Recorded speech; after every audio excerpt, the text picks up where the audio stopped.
வணக்கம். நான் உங்கள் ஜெயபாலன். நம்ம கடந்த வீடியோவில் அண்ணா யூனிவர்சிட்டி என்ஜினியரிங் கல்லூரி மாணவி பாலியல் வன்கொடுமை அந்த வழக்கில் நீதியரசர்கள் திரு எஸ்.எம். சுப்பிரமணியம் மற்றும் வி. லட்சுமி நாராயணன் இரண்டு நீதியரசர்களும் அந்த ஓப்பன் கோர்ட்டில் கடைசியாக ஒரு கமெண்ட்டை அவங்க பாஸ் பண்ணாங்க. என்ன அப்படின்னா, கான்ஸ்டியூஷன் அரசியலமைப்பு சட்டம் ஆண் பெண் என்று எந்த விதமான பேதமும் பார்க்கவில்லை. அப்போ ஏன் நாம ஒரு பெண்ணுக்கு மட்டும் அவளுடைய உரிமைகளை பற்றி சொல்லும் பொழுது ஏன் அவளுக்கு சில தடைகளை நாம போடுகிறோம்? ஏன் அவளுக்கு இந்த விஷயத்துல எல்லாம் சுதந்திரம் இல்லை அப்படின்னு நம்ம சொல்றோம்? ஏன் இந்த நேரத்துல அந்த பெண் இதற்காக அங்க போனாங்க? ஏன் அந்த மாதிரி ஒரு தனிமையான இடத்துக்கு போனாங்க? அப்படிங்கிற மாதிரி எல்லாம் இன்னைக்கு சமூக வலைதளங்கள்ல பல்வேறு விதமான கருத்துக்கள் அந்த பெண்ணுடைய கேரக்டரை அசசினேட் பண்ற மாதிரி, கேரக்டரை சிறுமைப்படுத்துற மாதிரி இருக்கு தகவல்கள் பரப்பப்படுகிறது. ஒரு பெண்ணுக்கு காதல் என்பது அவளுடைய தனி உரிமை, அது அவளுடைய சுதந்திரம் அப்படின்னு நீதியரசர்கள் வலுவாக அந்த இடத்துல பதிவு பண்றாங்க. அதுல நாம ஒரு நாகரிக சமூகத்தினுடைய ஒரு உறுப்பினராக அதுல நமக்கு ஒரு துளி கூட மாற்று கருத்து இல்லை. இப்போ என்னுடைய பெண்கள் 2 பேருமே காதலித்துதான் அவங்க திருமணம் செஞ்சிருக்கிறாங்க. இதுல நம்ம பார்க்க வேண்டிய விஷயம் என்ன அப்படின்னா, இப்ப பல இடங்களில், தமிழ்நாடு மட்டுமல்ல பல இடங்களில் இந்தியா முழுக்கவே பார்த்தீங்கன்னா இந்த வழிபாட்டு தலங்கள் எல்லாம் காட்டோரத்துல மலையின் மீது அமைந்திருக்கும். இப்ப கோயம்புத்தூர்லயே பாத்தீங்கன்னா பல இடங்கள், இப்ப உதாரணமா அனுவாவி சுப்பிரமணியர் கோயில், அப்புறம் மருதுமலை ஆண்டவர் திருக்கோயில், அதுக்கப்புறம் இந்த பக்கம் பாத்தீங்கன்னா வால்பாறை போற வழியில பாலாஜி டெம்பிள், அதற்கப்புறம் பாத்தீங்கன்னா பல சுற்றுலா தலங்கள், கோவை குற்றாலம், இந்த பக்கம் குரங்கருவி, அந்த பக்கம் பாத்தீங்கன்னா உடுமலைப்பேட்டையில அந்த அருவி, அப்படி பாத்தீங்கன்னா இந்த பக்கம் வைதேகி ஃபால்ஸ், இப்படி ஏராளமான இடங்கள் சுற்றுலா தலங்களாகவும் காடும் சார்ந்த இடங்களாகவும் இருக்கு. இப்போ அந்த மாதிரி ஒரு சில இடங்கள்ல பாத்தீங்கன்னா வர வழியில பல இடங்கள், அதாவது மலையேறி போறோம், 2 பக்கம் அடர்ந்த வனப்பகுதி, அந்த இடங்கள்ல பல இடங்களில் வனத்துறை என்ன போர்டு வச்சிருக்கிறாங்க அப்படின்னா, காதலர்கள் மற்றும் ஆண்கள் பெண்கள் எக்காரணம் கொண்டும் இந்த பாதையை விட்டு விலகி வனப்பகுதிக்குள் செல்லக்கூடாது, வனப்பகுதிக்குள் செல்ல வேண்டாம் என்று அறிவுறுத்தப்படுகிறார்கள். மீறி செல்பவர்கள் மீது சட்டப்படி தகுந்த நடவடிக்கை எடுக்கப்படும் அப்படின்னு போர்டு வச்சிருக்கிறாங்க. யாரு? தமிழ்நாடு வனத்துறை. ஏன் அந்த மாதிரி போர்டு வச்சிருக்கிறாங்க அப்படின்னா, அங்க அந்த வனத்துல நடமாடக்கூடிய சிறுத்தைகளோ அல்லது புலிகளோ அல்லது யானைகளோ இவங்களை துன்புறுத்தி பயந்து அவங்கள மிதிச்சு அல்லது அடிச்சு கொன்னுரும் அப்படிங்கிற மாதிரி எல்லாம் கிடையாது. அந்த மாதிரி போற இடங்களில் அநேக பெண்கள் காதலர்களோடு செல்லும் பொழுது அந்த காதலர்கள் அங்கே அடித்து விரட்டப்பட்டு அந்த பெண்கள் பாலியல் பலாத்காரத்திற்கும் வன்கொடுமைக்கும் உள்ளாக்கப்பட்டு பல நேரங்களில் கொலைகள் நடந்திருக்கின்றன. இந்த மாதிரி நான் சொன்ன இந்த வனப்பகுதிகளில் எல்லாம் பல நேரங்களில் அடையாளம் தெரியாத பெண் பிணங்களும் ஆண் பிணங்களும் கண்டெடுக்கப்பட்டிருக்கின்றன, எல்லாமே இளைஞர். அப்போ இதற்கு பின்னால என்ன இருக்கு அப்படின்னா, எல்லாத்துக்கும் பொதுவான விஷயம் என்னன்னா, ஆணாதிக்கமும் ஆணினுடைய வக்கரமும் இதற்கு பின்னால இருக்கு. இதுல மாறுபட்ட கருத்து கிடையாது. அதே மாதிரி பாத்தீங்கன்னா பொது இடங்களில் ஒழுங்கீனமாக நடந்து கொள்வோர் மீது நியூசன்ஸ் அப்படிங்கிற அந்த பிரிவின் கீழ் வழக்கு பதியப்படுகிறது. இப்ப உதாரணத்துக்கு நான் ஒரு கேள்வி கேட்கிறேன். அண்ணா யூனிவர்சிட்டிக்குள்ள மாணவர்கள் தைரியமா சிகரெட் குடிச்சிட்டு போக முடியுமா? அப்படி போனால் அந்த அண்ணா யூனிவர்சிட்டி நிர்வாகம் அதை அனுமதிக்குமா அப்படிங்கிற அந்த கேள்வியை நான் இந்த இடத்தில் எழுப்ப விரும்புகிறேன். அப்போ பொது இடம், நல்லா கேட்டுக்குங்க, பொது இடம் என்பது அந்த இடத்தை பயன்படுத்துபவர்கள், அது ஆணாக இருந்தாலும் பெண்களாக இருந்தாலும், அந்த இடத்தில் சில ஒழுங்குக்கு உட்பட்டு நடக்க வேண்டும் என்பதுதானே சட்டம். அப்ப அண்ணா யூனிவர்சிட்டிங்கிறது ஒரு தனி ரூமா? ஒரு தனியாக ஒரு நபர்களுக்கு 2 நபர்களுக்கு ஒதுக்கப்பட்ட ஒரு இடமா? அண்ணா யூனிவர்சிட்டிக்குள் இருக்கிற அந்த 185 ஏக்கரும் சரி, அங்க இருக்கிற கட்டடங்களும் சரி, எல்லாமே பொது இடம்தான். அப்ப பொது இடத்துல வந்து ஒரு சில ஒழுங்குகளையும் வரையுறைகளையும் நாகரிகங்களையும் கடைபிடிக்க வேண்டியது அந்த பொது இடத்திற்கு உரிமையாளர்களாக பயன்படுத்தக்கூடிய உரிமை பெற்றவர்களாக இருக்கக்கூடிய மாணவர்களாகட்டும், மாணவிகளாகட்டும், பல்கலைக்கழகத்தினுடைய பேராசிரியர்களாகட்டும், மற்ற எந்த ஒரு அலுவலர்களாக இருந்தாலும் அந்த இடத்தை பயன்படுத்தும் பொழுது பொது இடத்தை பயன்படுத்துவதில் என்ன சட்ட நடைமுறைகள் இருக்கிறதோ அந்த நடைமுறைகளுக்கு உட்பட்டுத்தான் அவர்கள் நடக்க வேண்டும். இத வந்து இந்த கருத்தை வந்து யாருமே பேச மாட்டேங்கிறாங்க. ஒண்ணு. இன்னொன்னு என்னன்னா, அண்ணா யூனிவர்சிட்டியில இடம் கிடைக்கிறதுங்கிறது வந்து ஒரு சாதாரண விஷயம் கிடையாது. ரொம்ப ஒரு குதிரை கொம்புங்கிற மாதிரி. அண்ணா யூனிவர்சிட்டியில இடம் கிடைச்சதுன்னா அவர்களுடைய வாழ்க்கை வந்து அவ்வளவு ஒரு மேம்பட்ட இடத்துக்கு போயிடும் அப்படிங்கிற மாதிரி உலகம் முழுவதுமே அப்படி ஒரு கருத்து அண்ணா யூனிவர்சிட்டி பொறுத்த உயர்வான கருத்து இருக்கு. அப்போ அவர்கள் அந்த பெண்ணும் அவருடைய காதலனும் அந்த இடத்துல பேசிட்டு இருந்தா சொல்றாங்க. நான் இந்த இடத்துல கேட்க விரும்புற விஷயம் என்ன அப்படின்னா, அந்த புதரில் மறைந்திருந்தவன் வெறும் பேச்சை மட்டும் வீடியோ எடுத்து வந்து அவர்களை மிரட்ட முடியுமா? அப்படி மிரட்டி இருந்தா, என்னங்க பேசுறீங்க, நாங்க 2 பேரும் பேசிட்டு இருந்தோம், இப்ப என்னங்க கொண்டே காமிங்க, டீன் கிட்ட காமிங்க, எங்க அம்மா காமிங்க, எங்க அப்பாட்ட காமிங்க, என்னங்க சும்மா மிரட்டுறீங்க அப்படின்னு சொல்ல முடியாதா? அப்போ நிச்சயமாக அவர்கள் பேசிக்கொண்டிருக்கவில்லை. அதையும் தாண்டி நெருக்கமான சில நிகழ்வுகளில் அவர்கள் காரியங்களில் அவர்கள் ஈடுபட்டு இருந்திருக்கிறார்கள். அதனாலதான் வந்து அவர்கள் வந்து அந்த வீடியோவை எடுத்துட்டு வந்து இப்படி நான் வீடியோ எடுத்துட்டேன் அப்படின்னு அந்த ஞானசேகரன்கிற அந்த காமுகன் வந்து அவர்களை மிரட்டும் பொழுது அவர்கள் பயந்ததுக்கு காரணம் என்ன அப்படின்னா, அவர்கள் அந்த இடத்தில் வரைமுறை மீறி நடந்து கொண்டிருக்கிறார்கள். இது ஒரு பொது இடம். அப்ப பொது இடத்தில் வந்து வரைமுறை மீறி நடப்பது காதலா அப்படிங்கிற கேள்வியை நாம இந்த இடத்துல எழுப்ப விரும்புறோம். இப்போ ஒரு ரெஸ்டாரண்ட்லயோ, ஒரு தியேட்டர்லயோ, ஒரு பீச்லயோ நம்ம நிறைய பாக்குறோம். சென்னையில வந்து நீங்க பாத்தீங்கன்னா மெரினால இருந்து எடுத்துக்கிட்டு சாந்தோம் கிடக்குற அந்த பக்கம் ட்ரிப்ளிகேனி அந்த லாஸ்ட் மாமல்லபுரம் வரைக்கும் பாத்தீங்கன்னா பல இடங்களில் வந்து காதலனும் காதலையும் அமர்ந்து பேசிக் கொண்டிருப்பார்கள். கொஞ்சம் நெருக்கமா இருப்பாங்க. அவர்களெல்லாம் துன்பத்துக்கு ஆளாகிறது இல்லை.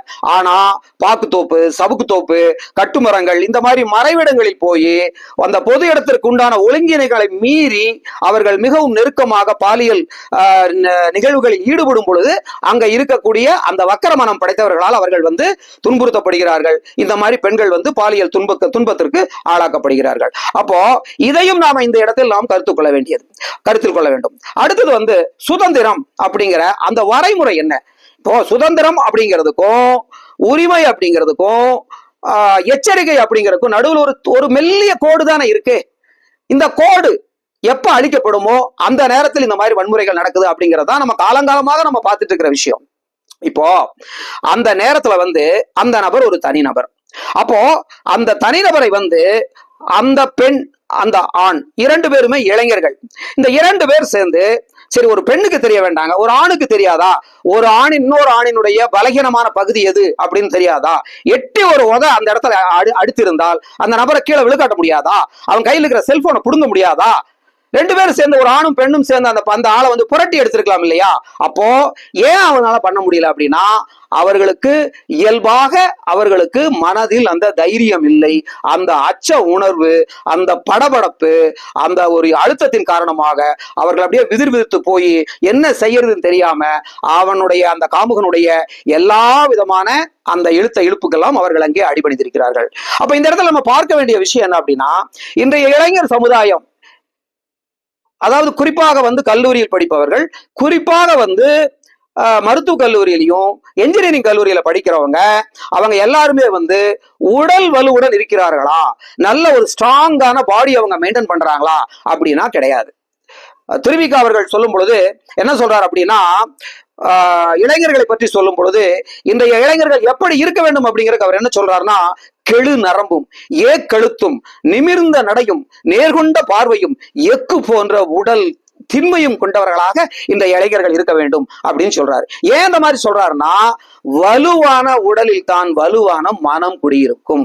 அவருடைய உடல் வந்து நல்ல வலுவாக இருக்கிறதோ அவருடைய மனமும் வந்து எந்த விதமான சூழ்நிலையும் எதிர்நோக்கக்கூடிய ஒரு வலுவான மனமாக இருக்கும். இப்ப விவேகானந்தர் என்ன சொல்றாரு, வலுவான 100 இளைஞர்களை எனக்கு தாருங்கள், நான் இந்தியாவை மாற்றி காட்டுகிறேன் அப்படிங்கிற மாதிரி தானே சொன்னாரு.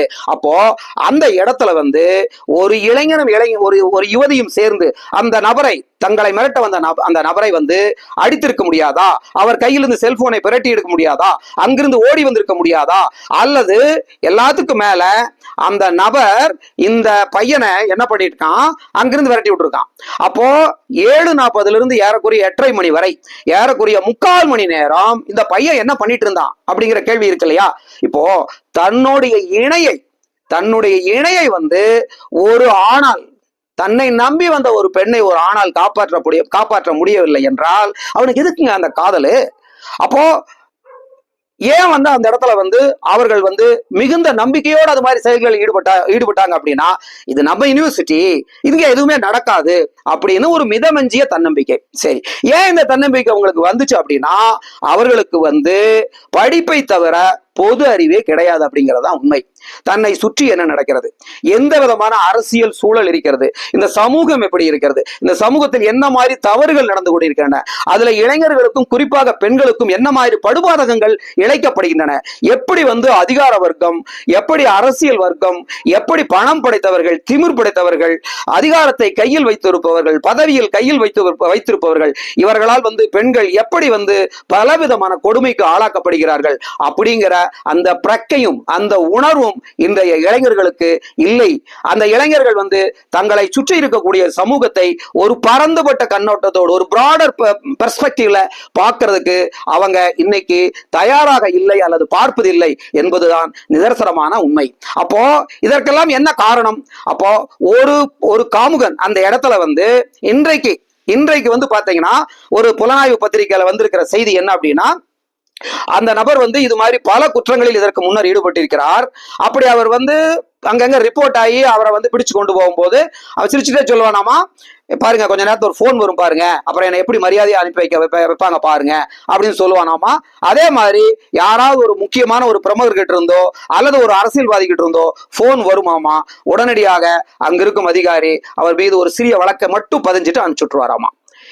இது இன்றைய காலையில் வந்திருக்கக்கூடிய புதன்கிழமை வரக்கூடிய ஒரு முக்கியமான புலனாய்வு பத்திரிகையில் இந்த செய்தி வந்திருக்கிறது.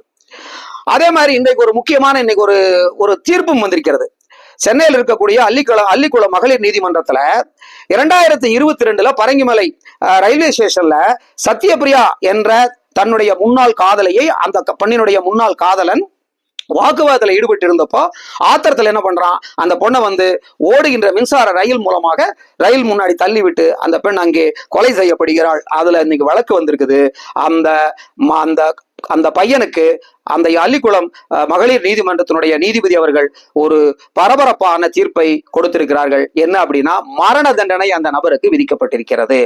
அப்போ இந்த மரண தண்டனை விதிக்கப்பட்ட அந்த நபருடைய தந்தையார் ஒரு காவல் நிலையத்தில் ஒரு சப் இன்ஸ்பெக்டராக இருக்கிறார்.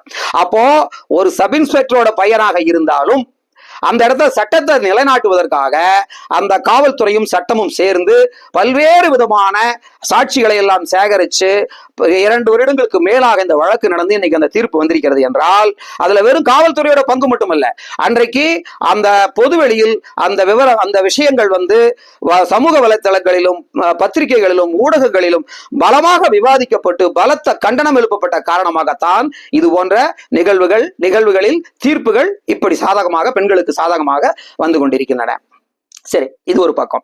இப்போ அந்த ஆண் வந்து வெளியே வந்த அந்த 3/4 மணி நேரத்தில் அவன் வந்து எங்க வேணாலும் பக்கத்துல இருக்கக்கூடிய டிபார்ட்மெண்ட்டுக்குள்ள ஓடி போய் அங்க இருக்கிறவங்களுடைய உதவியை கேட்டிருக்கலாம். டக்குனு ஏதோ இடத்துல ஒரு 5 நிமிட இடைவெளியில போய் யாரையோ ஒருத்தர் உதவிக்கு கூப்பிட்டு வந்து அந்த பெண்ணை காப்பாத்தி இருக்கலாம், என்ன வேணாலும் பண்ணியிருக்கலாம்.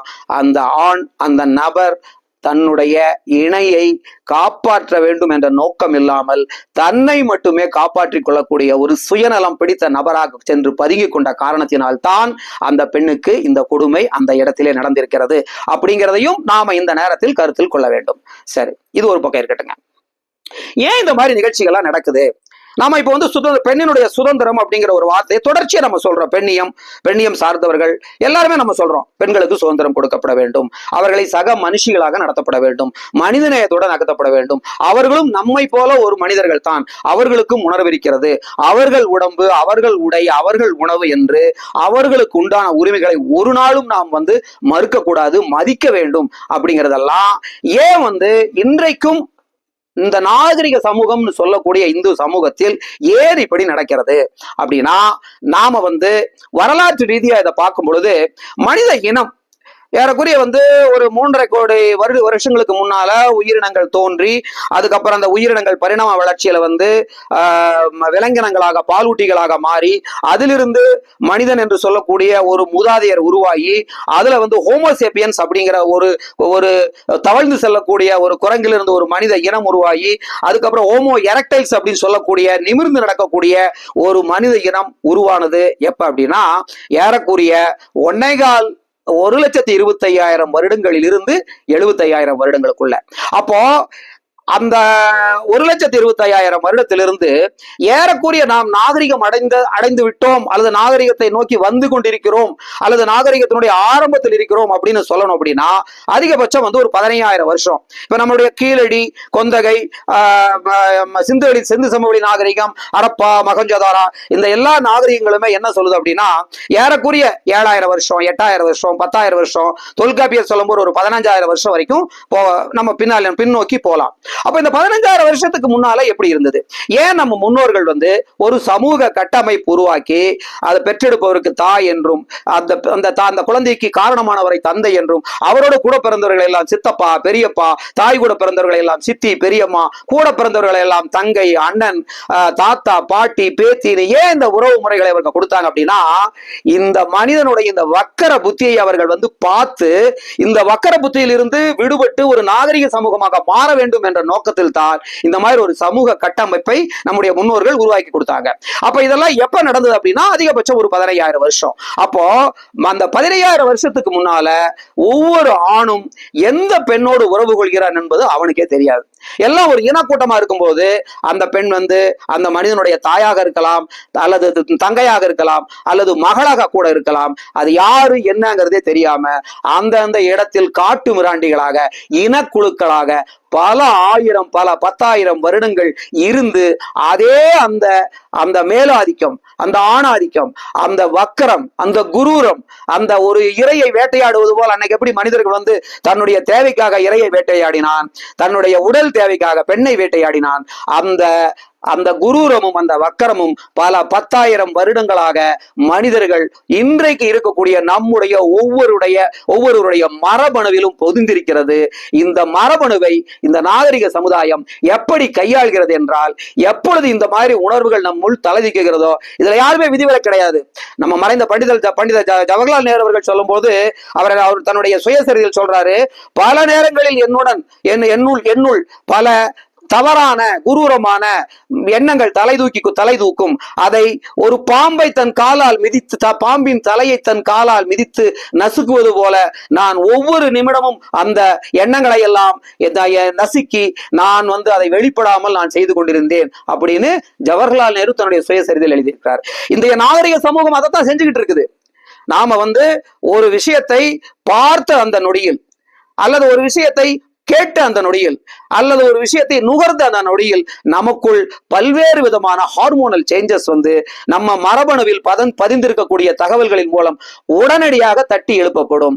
ஆனால் நாகரிக மனிதன் என்ன பண்றான் அப்படின்னா, அதை அடுத்த நிமிடம் இது தவறு, இது முறையல்ல, இது சரியல்ல, இது கௌரவம் கிடையாது, இது இழுக்கானது, இது குற்றம் சம்பந்தப்பட்டது, இது வந்து நாகரிக சமுதாயத்திற்கு ஒவ்வாது அப்படின்னு அடுத்த நிமிடம் அந்த மனிதன், ஒவ்வொரு மனிதனும் தனக்குள் எழும் மோசமான காமம் உள்பட, குரூரம் உள்பட எல்லா விதமான வக்கரங்களையும் ஒவ்வொரு மனிதனும் தனக்குள் எழுகின்ற பொழுது அதை திறமையாக கையாண்டு, அதை நெறிப்படுத்தி, அதை அடக்க வேண்டிய இடத்தில் அடக்கி, அதை வெளிப்படுத்த வேண்டிய இடத்தில் மட்டுமே அதை வெளிப்படுத்தி இருக்கின்ற காரணத்தினால்தான் இன்றைக்கு இந்த நாகரிக சமுதாயம், பெரும்பான்மையானவர்கள் வந்து இந்த நாகரிக சமுதாயத்துல வந்து சட்டத்திற்கும், தர்மத்திற்கும், நியதிகளுக்கும், சமூக ஒழுக்கங்களுக்கும் கட்டுப்பட்டு நடக்கிறாங்க.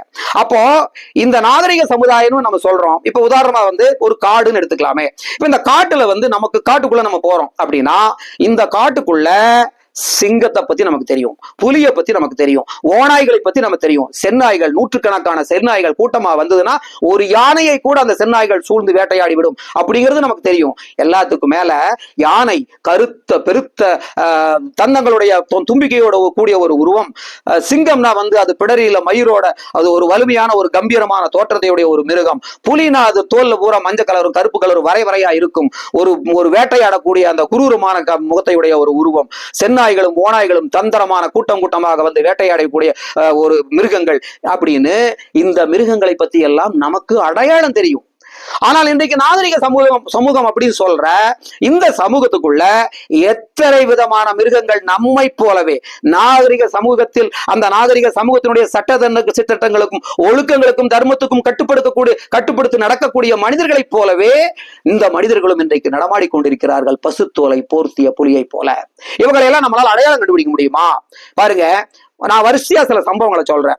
இந்த சம்பவங்கள்ல வந்து இந்த சம்பவம் வெளிப்படும் வரை அவரும் ஒரு நாகரிகமான மனிதர் தான், அதாவது அந்த பெண்மணியும் ஒரு நாகரிகமான பெண்மணி தான்.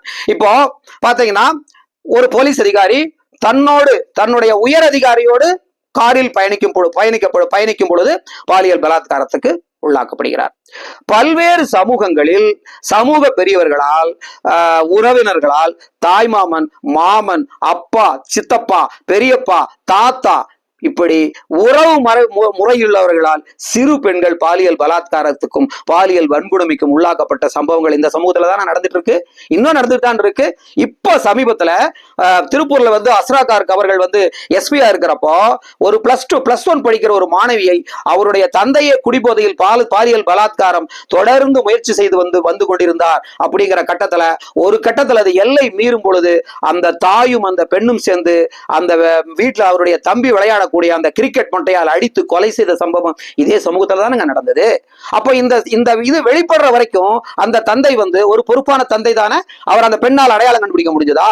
தன் மீது முதல்ல வந்து அந்த தந்தை வந்து முதுகுல தட்டி கொடுக்கிறாரு, தடவை கொடுக்கிறாரு, காலை பிடிச்சு விடுங்கிறாரு, இது பண்றாரு. அப்போ அந்த பெண் வந்து தன்னுடைய தந்தைன்னு பணிவிட செய்யுது.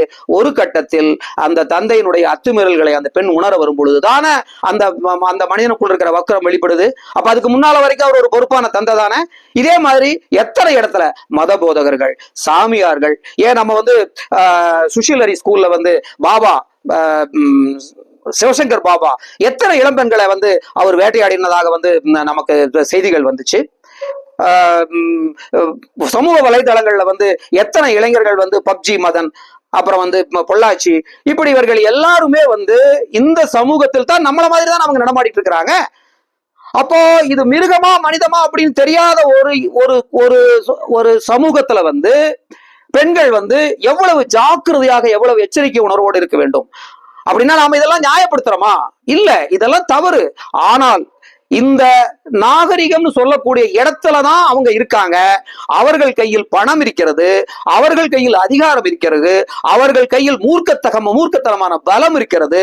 பல நேரங்களில் அவர்கள் மது போதைக்கும், கஞ்சா போதைக்கும், பல்வேறு விதமான போதைப் பொருட்களாலும் ஆக்கிரமிக்கப்பட்டிருக்கிறார்கள்.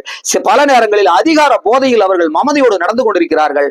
அரசியல் அதிகாரமும் பதவியும் பணமும் சேர்ந்து அவர்கள் நாம் எதை செய்தாலும் அதிலிருந்து தப்பித்துக் கொள்ளலாம் என்ற ஒரு ஆணவத்தோடும் வெறியோடும் இருக்கக்கூடிய ஒரு மிருக எண்ணத்தோடு கூடிய பாலின வக்கரத்தோடு கூடிய ஒரு சமூகம் இந்த சமூகத்துக்குள்ளேயே இருக்குது.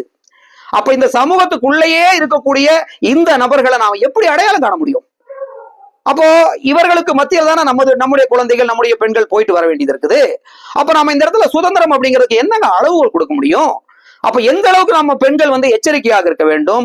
ஏன் இப்ப வந்து உங்களுக்கு பாத்தீங்கன்னா, இப்ப அந்த பெண்ணை வந்து போன்ல வந்து காவலன் ஆப் இருக்கு. எத்தனை பெண்கள் இன்னைக்கு காவலன் ஆப்பை இன்ஸ்டால் பண்ணி வச்சிருக்காங்க? நீங்க வாங்கி பாருங்களேன். ஒரு 100 பெண்கள் கிட்ட இருந்தீங்கன்னா 2 அல்லது 3 பேர்த்துக்கிட்ட தான் அந்த காவலன் ஆப்பே இருக்கும். ஏன்? ஒரு அலட்சிய போக்கு. நமக்கெல்லாம் ஒண்ணு நடக்காது, நமக்கெல்லாம் ஒண்ணும் பிரச்சனை இல்லை அப்படிங்கிற மாதிரி இந்த சமூகத்தின் மீது அதீதமான ஒரு நம்பிக்கை வைங்க. நான் வேண்டான்னு சொல்லல. ஆனால் உங்களால் பகுத்தறிவு செய்து பிரித்து பார்க்க முடியாத ஒரு சூழல்ல தான் இன்றைய சமூகம் இருக்கிறது. இன்னைக்கு வந்து லஞ்சம், ஊழல், பதவி வெறி, பதவிக்காக எதையும் செய்யக்கூடிய ஒரு சூழல் இருக்கு. அப்படின்னா இதுக்கு என்ன காரணம்? இதுல எல்லாத்துக்குமே காரணம் என்ன தெரியுமா உங்களுக்கு? தான் என்ற அகம்பாவம். தன்னுடைய சக மனிதனை மனிதராக, சக மனுஷியை மனுஷியாக மதிக்கக்கூடிய தன்மை குறைந்து வருகிறது. அன்னைக்கு எப்படி வந்து உணவுக்காக மனிதன் வந்து வேட்டையாடிய சமூகம் தொடர்ந்து தன்னுடைய உணவுக்காகவும் தன்னுடைய வாழ்விடத்திற்காகவும் எப்படி ஓடிக்கொண்டிருந்தானோ, அதே மாதிரி இன்றைக்கு இந்த சமூகமும் இன்றைக்கு தன்னுடைய உணவை தேடியும் தன்னுடைய இருப்பிடத்தை தேடியும் தனக்கான ஒரு பொசிஷனை தேடி தனக்காக ஒரு ஸ்டேட்டஸை தேடி தொடர்ந்து ஓடிக்கொண்டே இருக்கிறது. இன்னைக்கு எத்தனை பேருங்க இன்னைக்கு வந்து ஒரு அரை மணி நேரம் ஒரு இடத்துல அமைதியாக உட்கார்ந்து கண்ணை மூடி ஏதோ ஒரு கடவுள், ஏதோ ஒரு தியானம் எத்தனை பேர் பண்றாங்க சொல்லுங்க.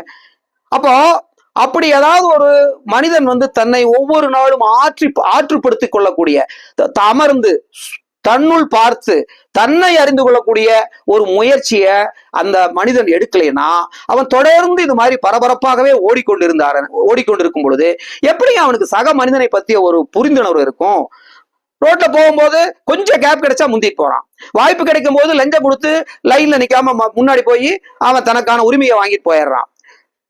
பல பேர் காத்திருக்கிற இடத்துல அதிகாரத்தை பயன்படுத்தியோ லஞ்சத்தை பயன்படுத்தியோ பணத்தை கொடுத்தோம் பதவி இதை காமிச்சோம் பல இடங்களில் வந்து நியாயமாக மக்களுக்கு மற்றவர்களுக்கு கிடைக்க வேண்டிய உரிமைகளையும் உடைமைகளையும் வாழ்வியல் சாராம்சங்களையும் அவருக்கு கிடைக்க வேண்டிய உண்மையாக கிடைக்க வேண்டிய அந்த எல்லா விதமான வளங்களையும் இன்னொரு சுரண்டிட்டு போறதான இன்னைக்கு நடந்துகிட்டு இருக்குது. அப்ப அப்படிப்பட்ட சமூகத்துல தானே நாம இன்னைக்கு வாழ்ந்துகிட்டு இருக்கிறோம். அப்போ இந்த சமூகத்தை பத்தி புரிந்து கொள்ள வேண்டிய, இன்றைய இளைஞர்களை வந்து அரசியல் படுத்த வேண்டிய, இந்த இளைஞர்களுக்கு இந்த சமூகத்தை பற்றிய பிரக்ஞையை உண்டு பண்ண வேண்டிய கடமை யாருக்கு இருக்கு? அது நமக்கு தான் இருக்கு. சரி, இது ஒரு பக்கம் இருக்கட்டும். இப்போ இன்றைக்கு வந்து இந்த ஆணாதிக்கமும் இந்த ஆண் திமிரும் எதனால வருது உங்களுக்கு? இதற்கு முக்கியமான காரணம் கல்வி நிலையங்களிலும் வீடுகளிலும் அந்த அவர்களுக்கு போதிக்கக்கூடியவர்கள் சின்ன வயசுல இருந்து ஒரு பெண்ணும் ஒரு ஆணும் ஒரு வீட்டுல இருக்காங்க அப்படின்னா அந்த ஆணுக்கு அதிகமான சலுகைகளையும் பெண்ணை வந்து குறைவான சலுகை கொடுத்து அல்லது பெண்ணை வந்து பல இடங்களிலும் தாழ்மையாக அந்த ஆணுக்கு பின்னால் நடத்துவது, அந்த ஆணை வந்து தான் உயர்ந்தவன் என்ற ஒரு எண்ணத்தை அவன் மனசுக்குள்ள விதைக்குது. ஏற்கனவே வந்து காலங்காலமா மரபணு ரீதியா அவனுக்குள்ள இருக்கக்கூடிய அந்த ஆணாதிக்கமும் அந்த குரூரமும் உள்ள அப்படியே இருக்கு. அதுக்கு மேல் பூச்சாக இந்த சமூகத்துல ஒரு குடும்பத்துல வந்து ஆண் வந்து விசேஷமாக நடத்தப்படுகிறான், பெண் வந்து அவனை விட கொஞ்சம் கீழுமையாக நடத்தப்படுகிறார். இது ஒரு காரணம். இன்னொரு பக்கம் பெண் வெளியே போற இடங்கள்ல சமூகங்களிலும் கல்வி நிலையங்களிலும் அவளுக்கு போதிக்கக்கூடிய அந்த விஷயங்கள் அந்த ஆணுக்கு முக்கியமாக போதிக்கப்பட வேண்டிய விஷயங்கள் போதிக்கப்பட்டனவா அப்படின்னா இல்லை.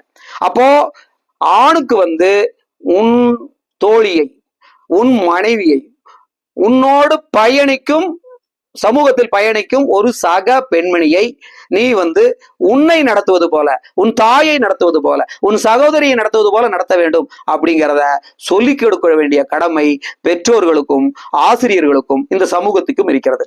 சமூகம் இந்த வேலையை செய்யுமா அப்படின்னா பெரும்பான்மையா சமூகம் இந்த வேலைகளை வந்து செய்யாது.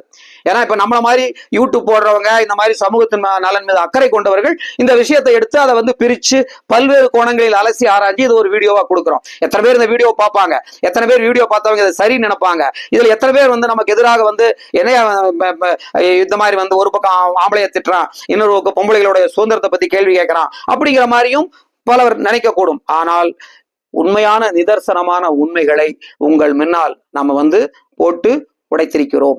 இந்த இடத்துல வந்து திருவள்ளுவர் சொன்ன ஒரு குறள், அந்த குறளை வந்து நம்ம வந்து கண்டிப்பா ஞாபகப்படுத்த வேண்டி இருக்குது.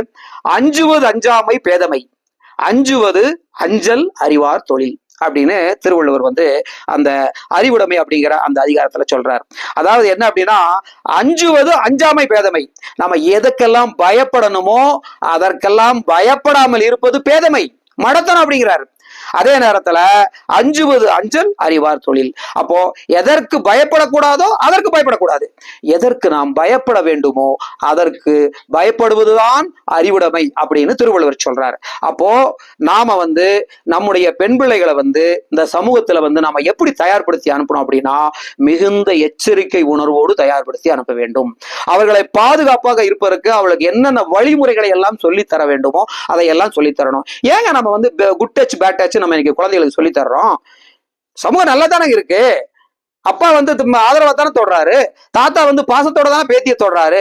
ஏன் வந்து இந்த தொடுதல்ல வந்து இந்த தொடுதல் தவறான தொடுதல், இந்த தொடுதல் வந்து நல்ல தொடுதல்னு சொல்லி பிரித்தறியக்கூடிய அந்த ஒரு அன்னப்பறவையை போன்று பாலையும் தண்ணீரையும் பிரித்திருக்கக்கூடிய அந்த ஒரு குணாம்சத்தை ஏன் அந்த சின்ன குழந்தையில இருந்தே நம்ம சொல்லி கொடுக்கறதுக்கு இப்பெல்லாம் நம்ம பழகிட்டு இருக்கோம் அப்படின்னா இந்த சமூகத்தை பற்றி அந்த பெற்றோர்கள் இருக்கக்கூடிய எச்சரிக்கை உணர்வைத்தான் அவர்கள் தங்கள் பிள்ளைகளுக்கு போதிக்க நினைக்கிறார்கள். அப்போ இந்த பெற்றோர்களுக்கு இருக்கக்கூடிய அதே எச்சரிக்கை உணர்வை அவர்கள் பிள்ளைகளும் தாங்கி செல்ல வேண்டும். இந்த சமூகத்துல போகும்போது போக்கிலும் வரத்திலும் நிற்கும் இடத்திலும் எல்லா இடத்திலையுமே இயல்பாக இருங்கள், சமூகத்தை நம்பி இருங்கள், ஆனால் முழுவதுமாக நம்ப வேண்டாம், எச்சரிக்கை உணர்வோடு இருங்கள் என்ற கருத்தை இந்த நேரத்திலே பதிவு செய்து நம்முடைய சகோதர சகோதரிகள், அதாவது இன்னும் எத்தனை நாகரிக சமூகம் வந்தாலும் இந்த எச்சரிக்கை உணர்வு பெண்களுக்கு நிச்சயமாக அவசியம். ஏன்னா இயற்கை அவர்களை உடல் பலத்தில் வலிமை குறைவாகவும், உடல் பலத்தில் ஆண்களை மூர்க்கமானவர்களாகவும் பலம் உள்ளவர்களாகவும் படைத்திருக்குதுங்கிறது ஒண்ணு. இன்னொன்னு, காலங்காலமாக அவர்களுள் பொதியப்பட்ட அந்த மரபணுக்களுடைய குணாம்சங்கள் மாறுவதற்கு இன்னும் பல ஆண்டுகள் பிடிக்கும். இந்த நாகரிக சமூகம் இதே மாதிரி இப்படி தொடர்ந்து தர்மத்துக்கு கட்டுப்பட்டு சட்டத்துக்கு கட்டுப்பட்டு இருந்தால் பல வருடங்களுக்கு பின்னால், பல 100 வருடங்களுக்கு பின்னால் இந்த சமூகம் ஒரு முழுவதும் நாகரிகம் அடைந்த சமூகமாக மாறக்கூடும்.